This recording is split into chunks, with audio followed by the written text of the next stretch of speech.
other side.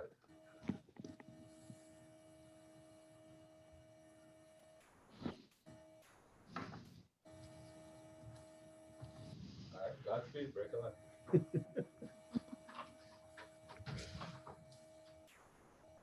Are they coming? Yeah, they're slowly popping in. Yeah.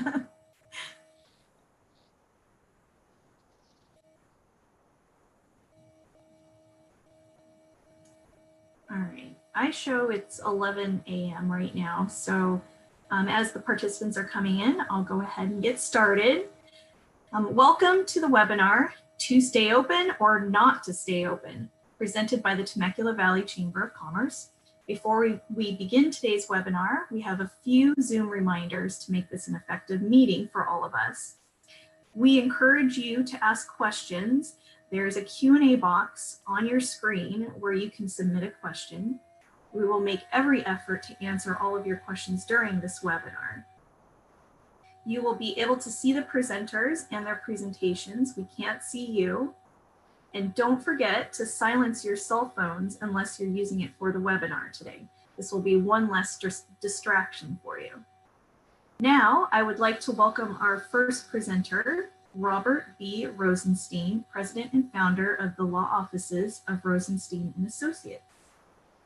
Good morning, everybody. Thank you for joining us on this short notice. But it was important that we do this now rather than wait a week or to get it together. I also want to introduce Jenny Shin, who is a partner here at the firm with me. Jenny? Good morning, everybody.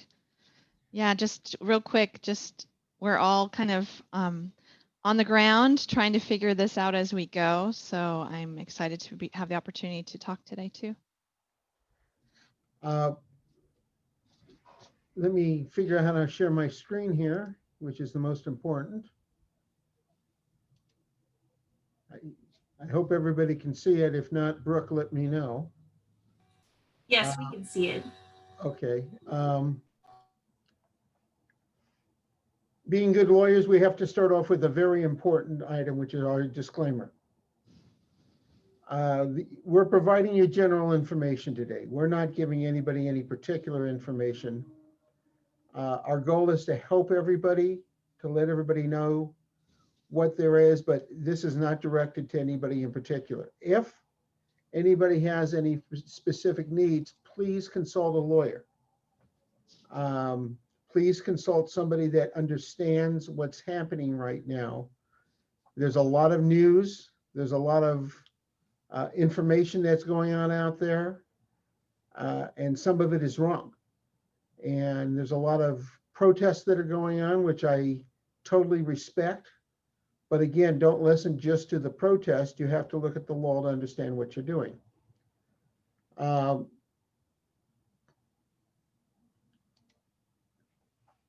This is the law firm where Jenny and I work. My comment is that we've been here. We were one of the first buildings in town. Instead of having our name on it, I call it the Penny Dome because that's what we're known as. And our joke is we were here before City Hall, so City Hall liked us so much they put us next door, and that's as good as the jokes get as a lawyer. We are a business firm. We are a firm that does business advice. We primarily represent business owners. We represent people in all sorts of items, including, if necessary, reorganization, Chapter 11.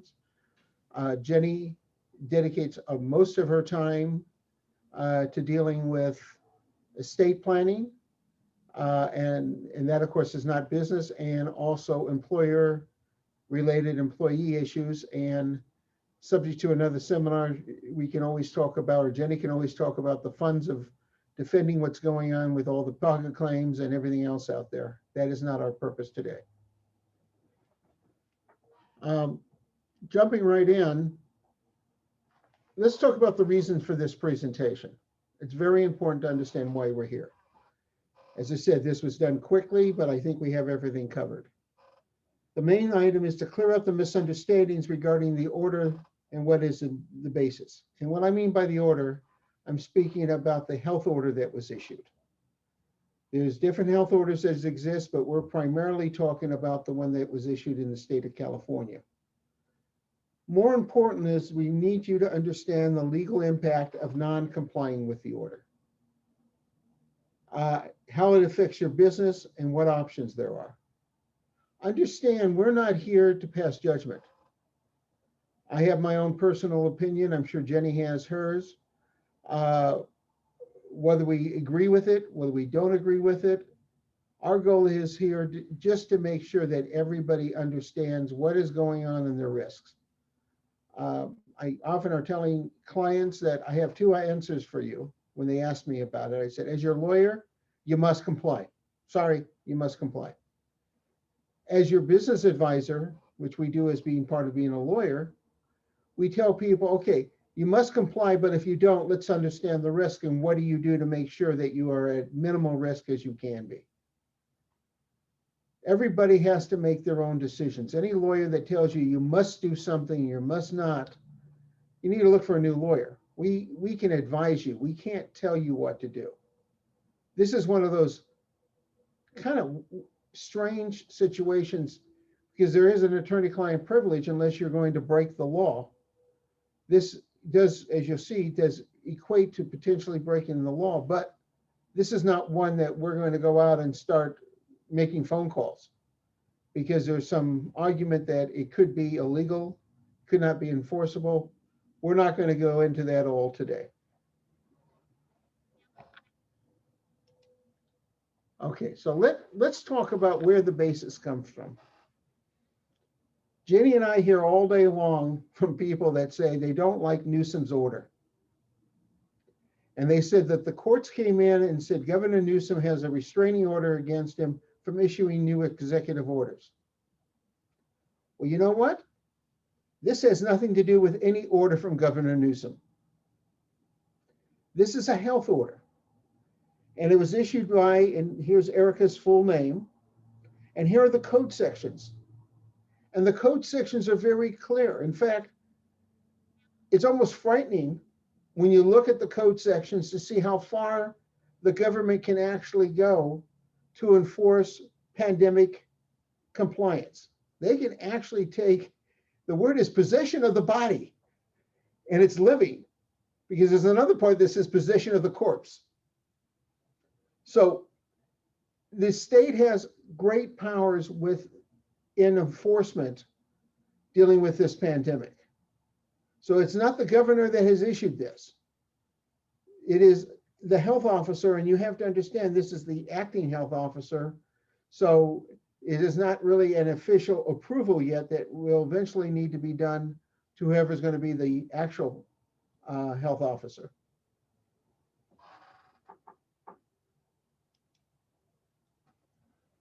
Okay, let's talk, and Jenny may have some other opinions on this in addition, but the reasons behind the stay-at-home order.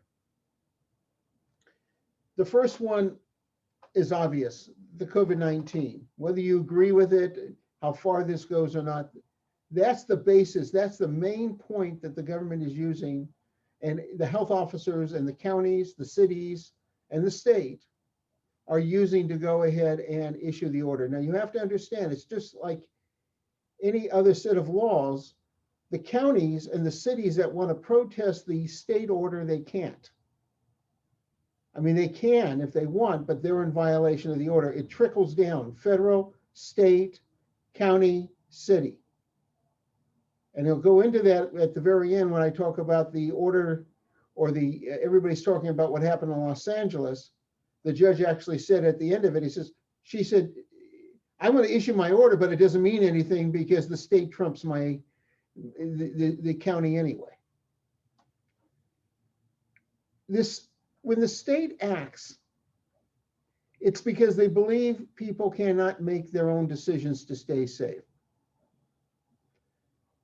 It's pure simple. They just don't believe that people can do it. So what do? They act as the parent. Well, if you're not going to follow the rule, I'm going to go ahead and ground you. That's exactly what happened here. Is the state decided they were our parent and that we don't know. We don't understand. We're not smart enough. And that's the reason that this has all happened. Again, I want to be very clear. We are not advocating either side of this political battle. We're just trying to give information. Now, as we get into the information, please do not blame either Jenny or I with the information we're about to give you. We are only giving you information. As they say, don't shoot the messenger. Yeah, and as I like to say, we appreciate the frustration. We understand it. It feels like the goalpost has moved again. So we're with you on that. So we appreciate the frustration. We're just trying to give you information so that you can, move forward through it. Okay. Let's talk about what we're looking at. The legal implications to open or not to open. I almost should say it's a Shakespeare. Okay. Okay, so I got 2 jokes out of this. Jenny, you got to save me later. But when you're closing, as far as if you should close your operations, you must consider the employee rights and employer obligations. Specifically, think about the benefits for the employees, the unemployment insurance, and how to handle the employees. That's the employee side. You got to really consider that issue. And I have been talking to people, I know Jenny has, and the employers, some of them are ready to cry. I mean, physically crying. A couple of them actually have. This time, we're right at Christmas. We're right at the holidays, and people are saying they want me to send people home basically without a paycheck, without getting, if they're in the food industry, all the extra money they expected from tips. We're closed, and I often say most people may not realize where Black Friday comes from, but if you think about the accountants with their funny felt hats, and they were keeping the books by hand, and everything usually was in red because the companies were operating at a negative. The day after Thanksgiving, where the big sales started, they got to reach in and go to black ink and not have to keep their books in red, in the negative. I suspect right now, unless you're Amazon or somebody very large, most people have not recovered and have not had their Black Friday as it would be. And I don't think anybody, most people will have a Black Day to go into the positive, maybe the entire year. So the issue that you have to worry about is not your employees. What's going to be the impact on them? The next thing you have to keep in mind is what's the impact on your financial obligations. By not opening, you may not be able to pay your landlords. And we were successful in many cases to get forbearance agreements with landlords, deferrals with the landlords. I don't think the landlords aren't going to be looking to do it a second round. And there's no law that makes them have to do it.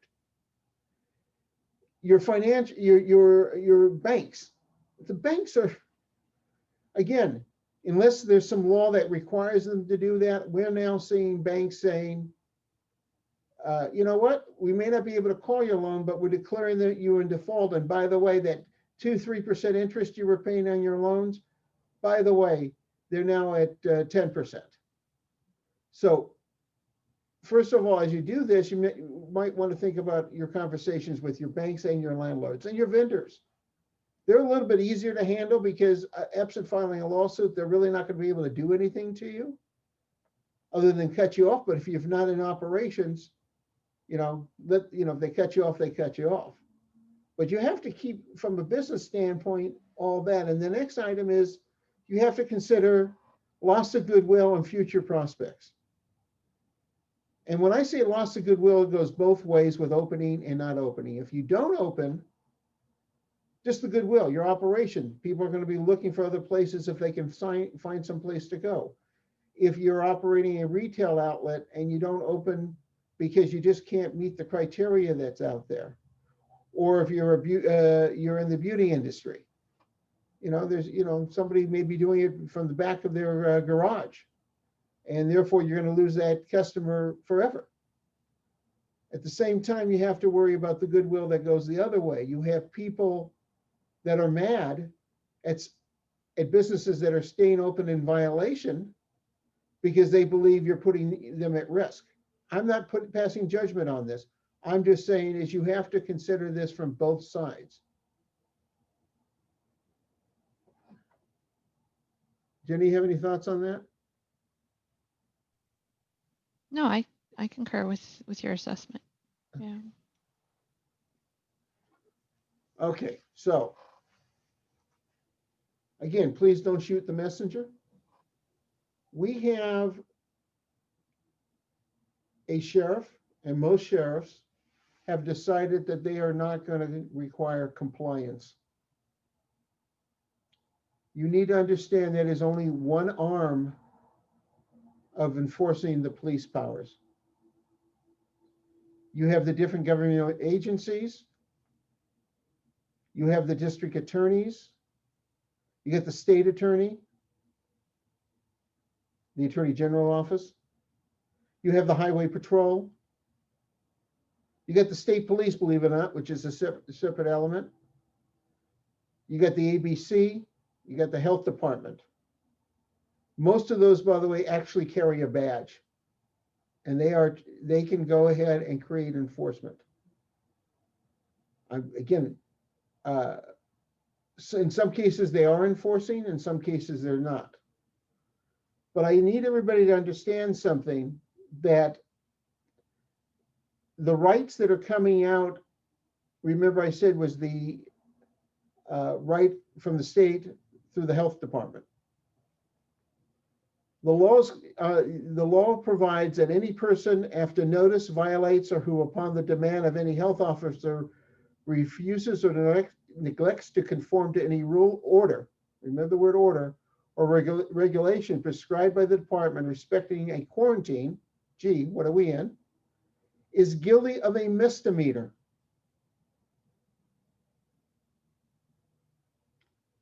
Everybody knows Robin Johnson can go see them if they go ahead and get their citation for this, because it is a misdemeanor.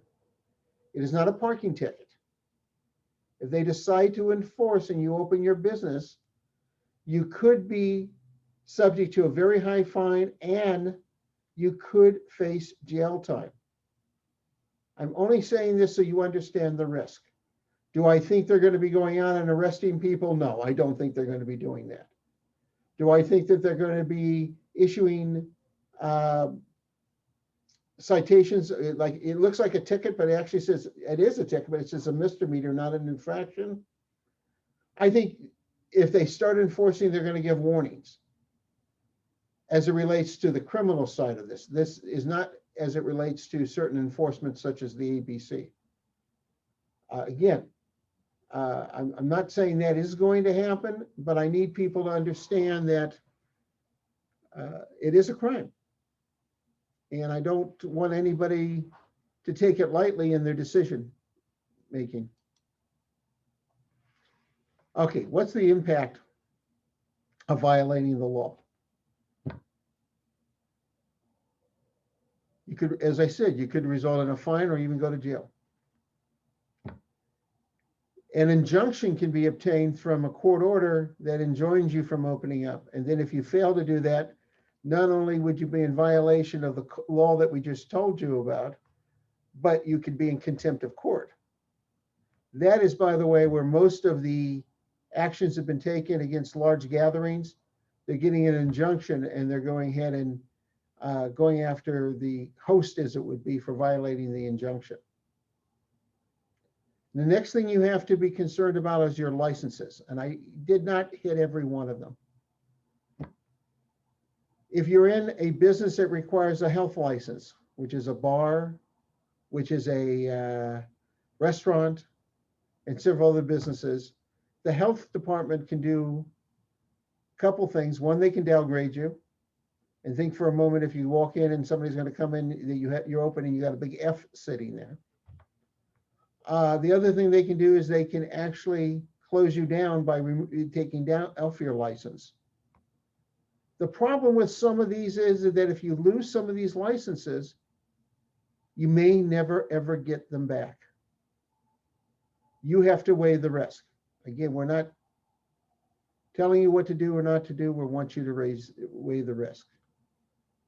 The big one that has a major impact with a lot of people, and this includes bars, liquor stores, if they go beyond and they don't follow the rules with masks and things of that nature. grocery stores. You're talking restaurants, the wineries. The ABC can come in and take your license. They can just say, thank you very much, I take it. And then you have all sorts of other violations of law for selling, manufacturing, liquor. And again, if you follow the ABC rules, they ask you a question. If you go in for reapplication or reinstatement, they said, did you violate a law? So, or been convicted. And I think that the ABC then will go ahead and start calling the Attorney General's office, and they may be in the process of asking that they issue a violation of law. Personal service licenses. It's not so bad if you're doing that you're operating just on a business license and you don't require a specific license, but if you're a cosmetologist or a barber and you violate the law, you're going to lose that license, and they may not give it back to you. Again, I think that one's going to be very unlikely, but I need to let you know. If you're a contractor and you think, oh God, I don't have to worry about staying outdoor, I'm not feeding anybody and anything else, but you have a mask requirement under this law. And you have a requirement as it relates to your staff inside, that if they, and Jenny will go into this in a little bit, but you have an OSHA potential. If you have people that are not essential to the running of your business, that they have to physically be there, because let's say it's a biller, if it's somebody of that, somebody who gives a quote, an estimator that doesn't have to be in the office, you are required to actually have them work remote right now. And if somebody reports you, somebody you're dealing with a job, a large job, you may be trying to get a state government job. Okay, the city may look the other way, but given what's going on, I'm not sure as the state under pressure from the governor's office is going to start awarding jobs to people that go ahead and willfully violate his actions. Oh, excuse me, it's not his actions, it's the health department. And the other item is, of course, the business license. I think the tenor here in Temecula is, I don't see that anybody's going to be yanking a business license, but it could happen, and you have other cities that it might happen. If you happen to be in one of the beach cities right now, Huntington Beach, I was speaking to, actually he's a criminal defense attorney, friend of mine. He says the police are walking up and down the street and they are handing out tickets for not wearing masks. They're actually handing out tickets. I don't think they're going in and trying to shut things down, but they're actually issuing, they're literally standing there and handing out tickets.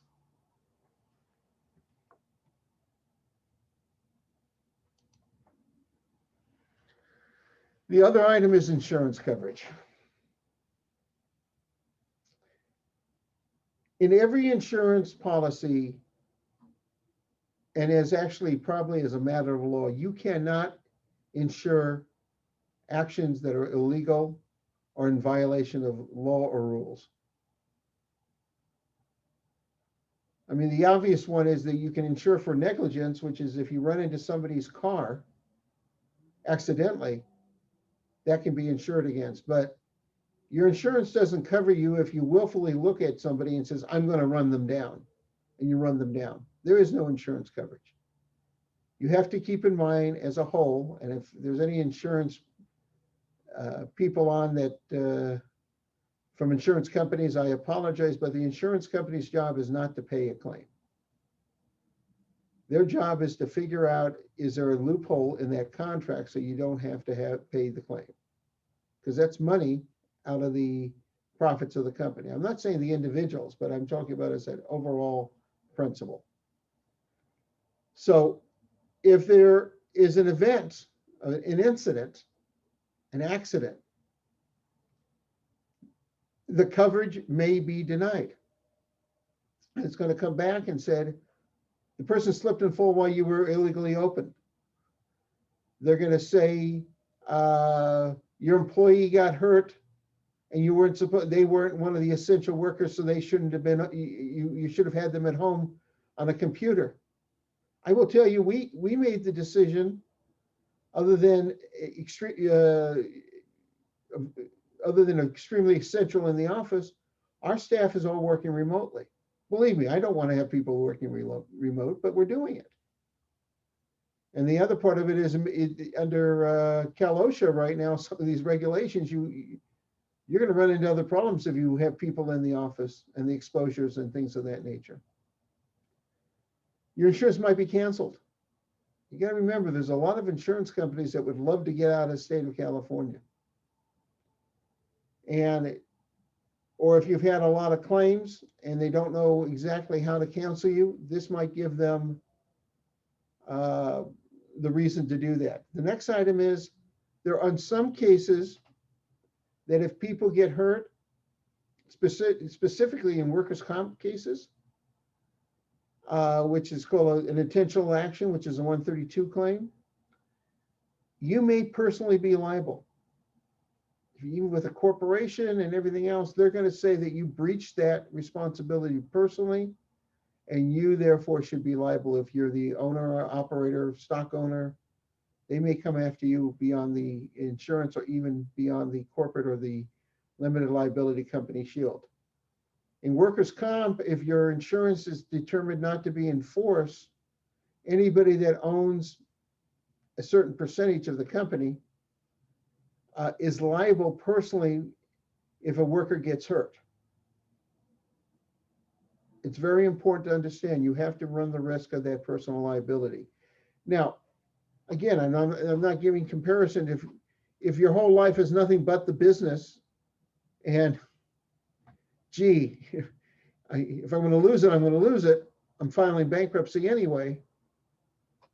That may be a reason that you decide in your weighing factors of staying open. But if you have a large company, you have assets, you have retirement account, well, to a limit retirement accounts, but if you have savings, you have stock portfolio, you have several pieces of property, you may want to weigh that, whether or not you want to run the risk. Now, the other item is, if it's considered an intentional act, it's not dischargeable in bankruptcy. So bankruptcy may or may not be available to you.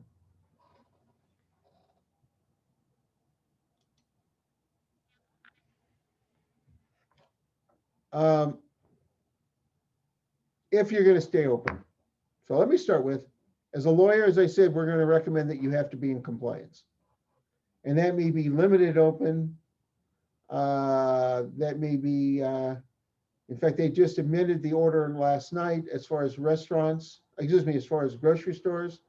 And I do not know if not last night, but it was a day or two ago, that food stores are now going to be limited to 35%. They thought it was wide open. It's not wide open. And I don't know how that applies to the big box stores. I'm sorry, I haven't had a chance, and it's not somebody I represent. Please think about staying in compliance. But if you don't, first thing, follow the guidelines under the COVID guidelines, restrictions, the reopening guidelines that are on the website, as if we were back at purple. Follow those guidelines.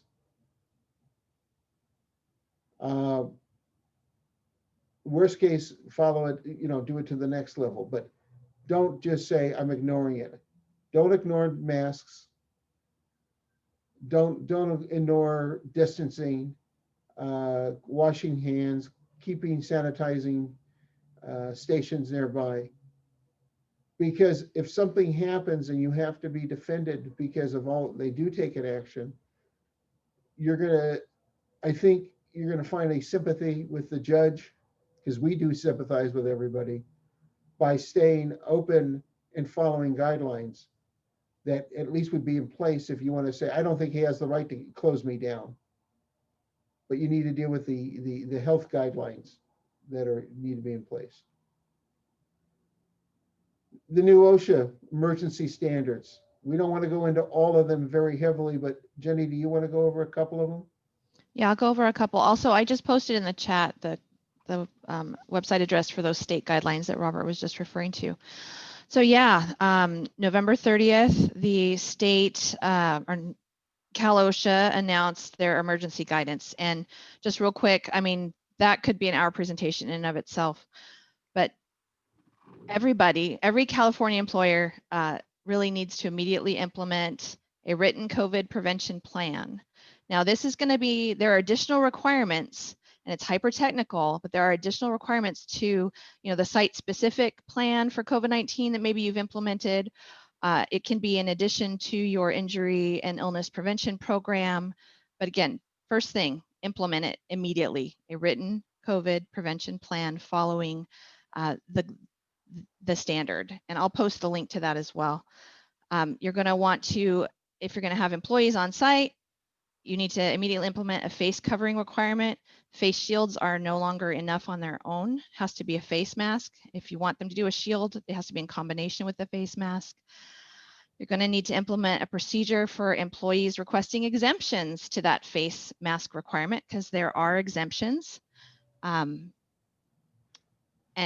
even if you grant an exception, it's a requirement that you have to ensure that they are 6 feet apart from other employees. So there's requirements, I call it kind of exemption plus. Make sure that you're aware of those requirements.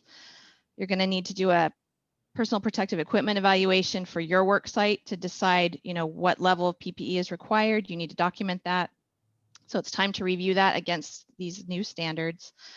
And you're going to want to make sure you've got your stock of PPE on hand. You want to keep your invoices for the PPE that you've purchased. That also goes to documentation. And then if you have a COVID case, so if COVID comes calling, that's when it's really off to the races with these emergency standards. Again, they're hyper technical. There's exclusion requirements. If you have a COVID case, that means an employee who is diagnosed, or tested positive for COVID or ordered to isolate by a public health official. They've got to be excluded from the work site until they meet these return to work criteria that are listed, and they have to be paid while they're excluded from the work site. If you have employees who were exposed to COVID-19, and this is any exposure, whether it was in the workplace or out, they have to be excluded from the work site for 14 days from the last known exposure.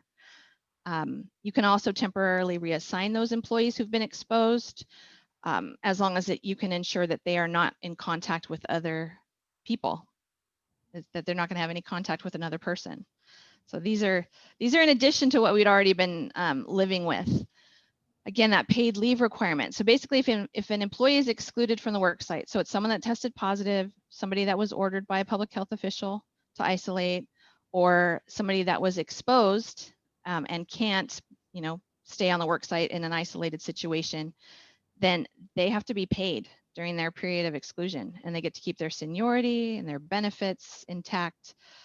And that's a big one. That's a big one for all of us. So basically, as Robert said, you're going to want your employees who can work remote to work remote, just because it at least will limit your potential exposure to the liability and just the financial cost of this. Because in addition to a paid leave requirement, there's a very stringent testing requirement. And that, again, hyper technical. The testing, if you have, one case in the workplace, or if you have multiple, or if you have an outbreak, there's these very stringent testing requirements, and basically employers have to pay. The employees have to be able to go have the test taken during work hours. The employers are the ones that have to tell the employee where to go to get tested, how to get tested. Employer has to pay for it. So this is something that can become very costly very quickly. Again, hyper technical requirements for that. And, I don't want to take up the whole presentation going through them. Just know that they're there. There's also notice requirements. And this one, again, very stringent. You have one case of COVID in your workplace, and you have to provide written notice to all of your employees.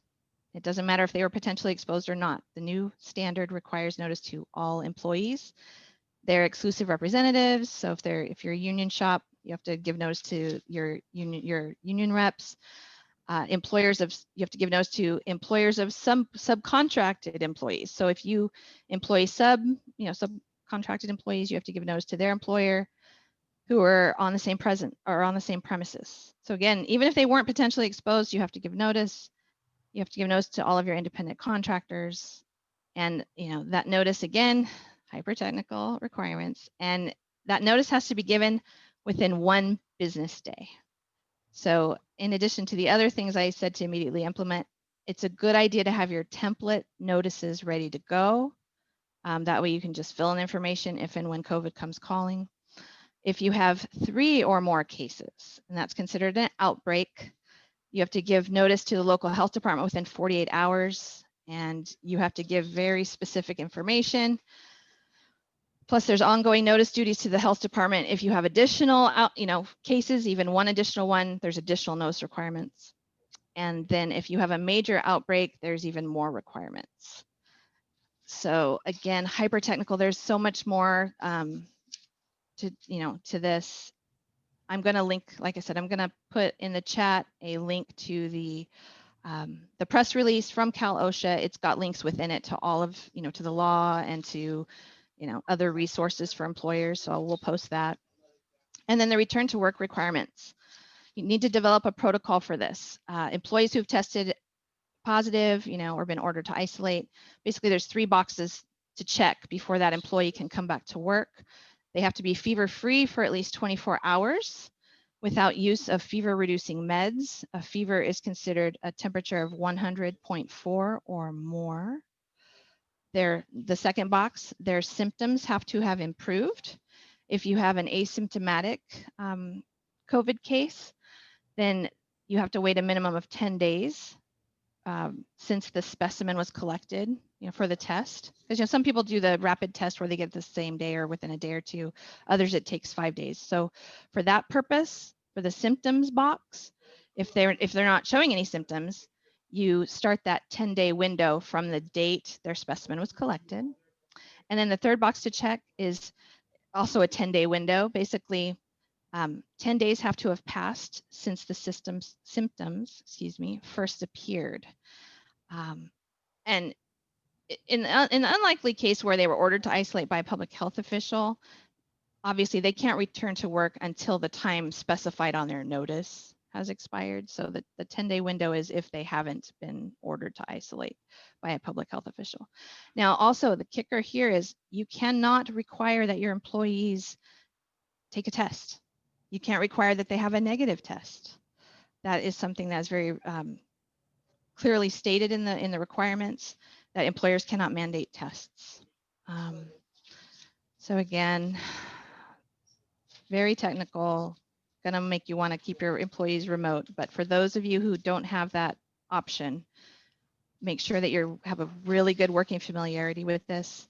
Also make sure that your person who's on site, in case OSHA comes and does an unannounced visit, which they will do, make sure that whoever is there the most has a really good working knowledge of your written COVID prevention program and the requirements involved.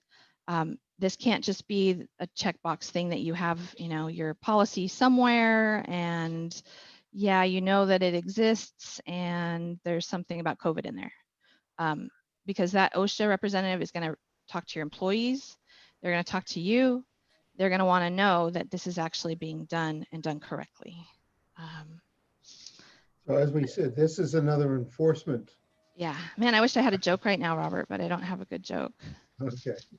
And then for those employers, I don't know if we have any on today that provide housing and transportation for their workers, there's additional requirements. So if you're in agriculture, during harvest, you provide housing or transportation to your workers, or some hospitality employers do, there's more requirements. So just be aware that you need to look into those or contact a specialist about that. We'll actually talk to the chamber about possibly doing a different seminar on this, but I want to go through the other stuff real quick. Brooke, do you need something? Yeah, I noticed that there were a few questions that popped up while Jenny was speaking. Did you want me to go ahead and ask her? Yeah, I can see. So question from Deb, is this required if you don't have an on-site office and all your staff is working from home? So this does not, the Cal OSHA emergency standard does not require 2 employees working from home. The issue is though, is to keep in mind, you still need to do the development of the program for your requirements within your manual or part of your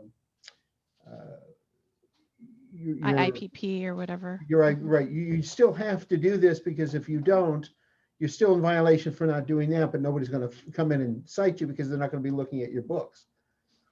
I bring this up because, as I said, this was done, if you're going to stay open, this is, and you get cited, we end up in court. We want to make sure, as a lawyer, we would want to make sure you have this to say, look, we're trying to follow everything else. We just got to stay open because we got to eat. In other words, if you're going to give justification, make sure you give the justification. The other reason that Jenny went through it as much as she's done, and if we have time, we'll go through more, is that this, if the order that exists today goes away, disappears, it expires. This does not, the Osha rules do not expire. This is the arm that they're going to use to get most businesses that aren't going to be in compliance. Jenny, do you have another question or two you want to answer, or should I just keep going? Do. Let's see. The other question was, how do you deal with notifying other employees about an employee that was exposed or might be positive without causing Hipaa issues? So basically, you can't give any, personal identifying information. You don't give the name. You don't. And as a practical matter, look, we know if you're in a small office environment, people are going to know who the employee was. That's fine. You're just required to give them notice without specifying their name. If they're the only employee you have in a work classification, don't give the work classification. It needs to be as generic as possible. Just say that you've potentially been exposed to, COVID-19. I would specify the 48-hour window to which, potential exposure could have happened. But that's it. You don't need to give any specific information about the employee. And that's the way that you don't run into any Hipaa issues or other, the new regulations themselves also require confidentiality. So it's not just Hipaa. You can get in trouble with these as well.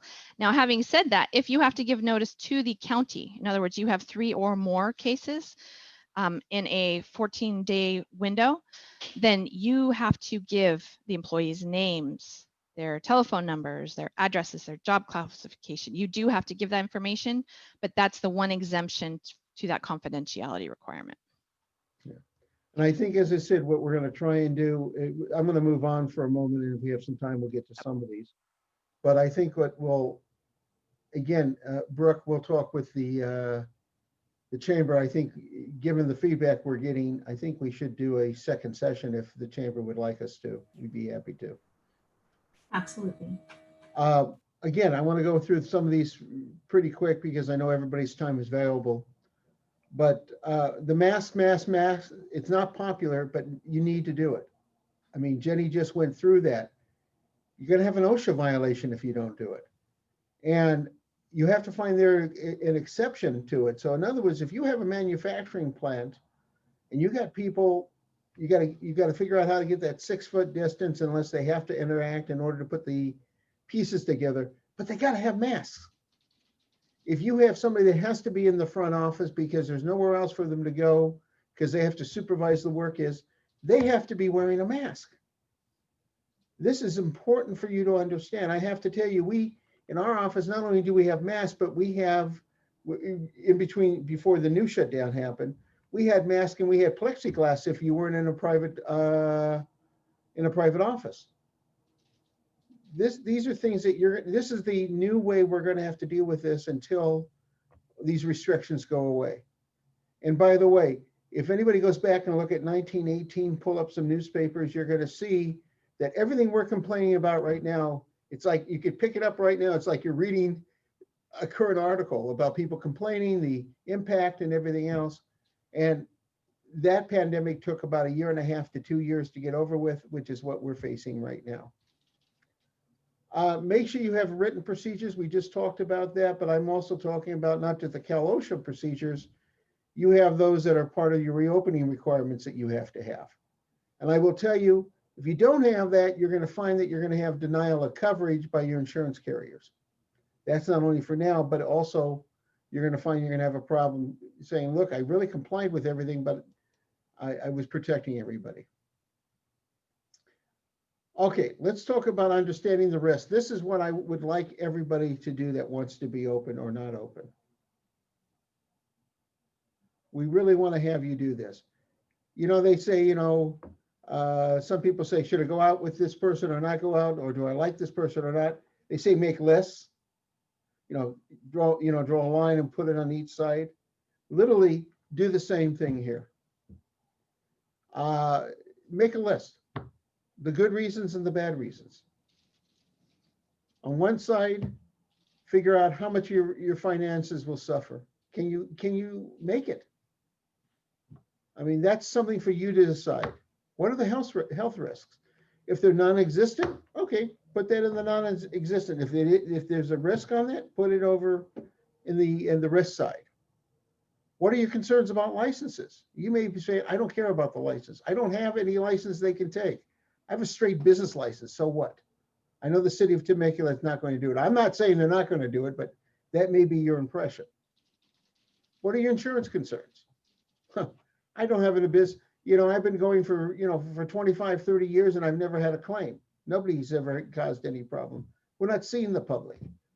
Or if I'm bringing the staff in so we can deal with everybody, I have the front door still locked. What are your concerns about personal liability? I'm broke without my business, so you're concerned of personal liability is going to be nil. But you may have a lot of other assets. What are your concerns that you might be held personally liable? And I guess the last one you have to, this is very personal. What are your political concerns about this? Do you believe you absolutely have the right to be open? You believe you have the right to be open? You want to make the whole city, county, state let you be open? Those are personal concerns. We cannot tell you what to do with those. But make that list and then think about it and then make your decision. If you're still open right now, make sure you still want to stay open. If you're not open and after you do all this analysis, you feel you want to take the risk of opening, open. But understand, make sure you have an advisor you can speak to if there's a problem. It's very important for you. Now, the last thing I want to talk about is the case that came out of LA. I must have had 20 phone calls. Say, look at Los Angeles. They've been ordered to let them open. Well, that's not quite true. I said her earlier, but it's a he, Judge Chalifant. It was a lawsuit that only dealt in the county of Los Angeles. Understanding hierarchy of the way the law works, a ruling against the county of Los Angeles has no impact on anything else and on any other county. The judge also mentioned that the California health order that we've been talking about is primary. Basically, oh well, it doesn't make a difference. What I've ordered, he basically says it's not going to be effective as long as the state order is in place, because that's not before the judge. The order that the judge is going to enter doesn't take place till December 16th, but he's allowing the county to extend the date after conducting an appropriate risk factor analysis. That's the only part that's the only reason that he is going to issue the order. So cool. The risk factor. Once he's dealt with the risk factor, once the county says, I've done my risk factor analysis, and he said, I'm not saying what that risk factor has to be. It just has to be conducted. The next item is that if I'd give 10 cents on the, I'd bet somebody 10 to 1 odds that the moment the order goes into place, there'll be an appeal to the Court of Appeals and possibly to the Supreme Court. And during all those appeals, there's going to be a stay in place to this judge's order. Because it's a health and safety issue, and while it's pending, I don't believe that the appellate courts will allow it to be set aside and say, oh, we'll put it back in. I think they're going to stay anything that happens. But again, The state orders have to go away first, and then this only applies to the county, and the county has a way to get around that order that's been issued.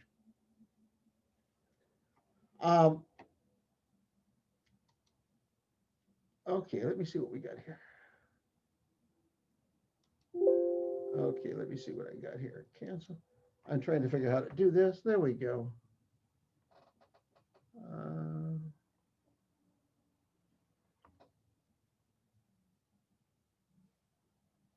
Did I stop the screen? There we go. Let me get. Okay, now my computer expertise is not there. Jenny, do you have anything you want to add, or should we just go to questions? I think we should just go to questions at this point. Okay, Brooke, you want to?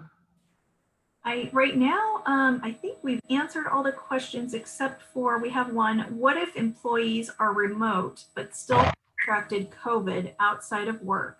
Do I still need to tell everyone? So had they been on, I mean, we don't know the specifics, but if they are completely remote and hadn't been in the work site, you know, in the last 14 days, no, you don't. That's one of the reasons we're saying that it might be important to think about working at home.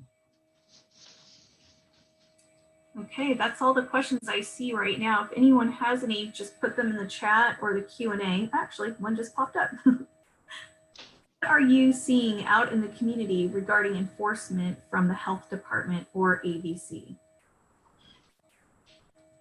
We have seen a few, or we've heard a few. I can't say I personally have seen them.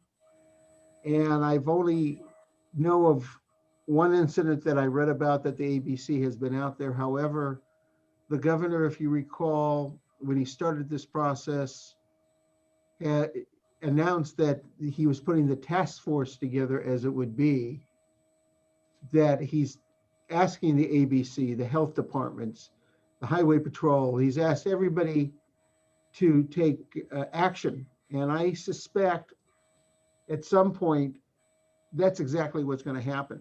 And I think it's going to happen, maybe not as much necessarily the governor's going to do it. I think there's going to be some people, and I'm not taking political sides with this. There are going to be some people that are going to say, I've had it, and they're going to start making phone calls, and there are going to be other people in the same fields. There may be contractors calling in other contractors. There may be restaurants that are closed that are calling and complaining against other restaurants, liquor stores, you know, bars, wineries. I'm not saying anybody's going to do it. And I don't know of anybody that's going to do it, but you know, you got some people that believe that in good citizenship, how can I allow this to keep going? Definitely. We did have another question about the recording, and I will be sending out a follow-up email to everyone who registered with a recording of this video, and also the links that Jenny and Robert shared as well. I don't see any more questions. I was going to say, if people have other questions, maybe after we log off or they're in the process of typing in them and get cut off at the last second, Brooke, can they email those questions and maybe, you know, we can take care of that offline? Yes, absolutely. All right. Perfect. Well, thank you, Robert and Jenny, so much. We appreciate the facts, and this was very enlightening.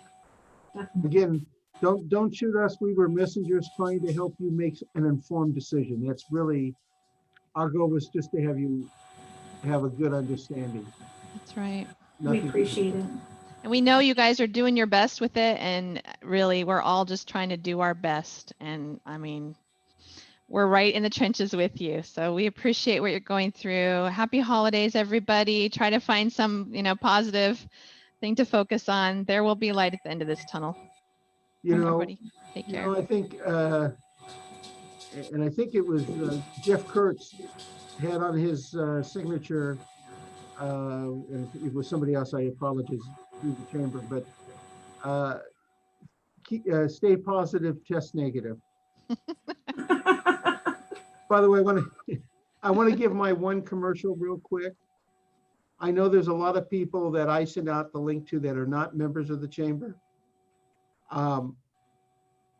this is what the chamber can do for you, these things. I will tell you, I don't believe my business would be what it is today, or our business would be what it is today if it wasn't for the chamber. The chamber that we have here in town is far excels any other chamber that I've seen or dealt with. I've now been involved with the chamber, I guess 25 years is what I heard the other day. But without this chamber, I don't know where we would be as a profession. So if you're not a member of the chamber, join it. The staff is unbelievable. Brooke, thank you to you. And if you share that with everybody else, that's my commercial message. And no, they are not paying me to deliver it. Thank you, Robert. We appreciate that. Okay, well, thank you so much. And we'll be following up with an email. And if there's any questions, just email them to me and I'll send them off to Robert and Jenny. Thank you, everyone. Happy holidays. Bye, everyone. Bye-bye.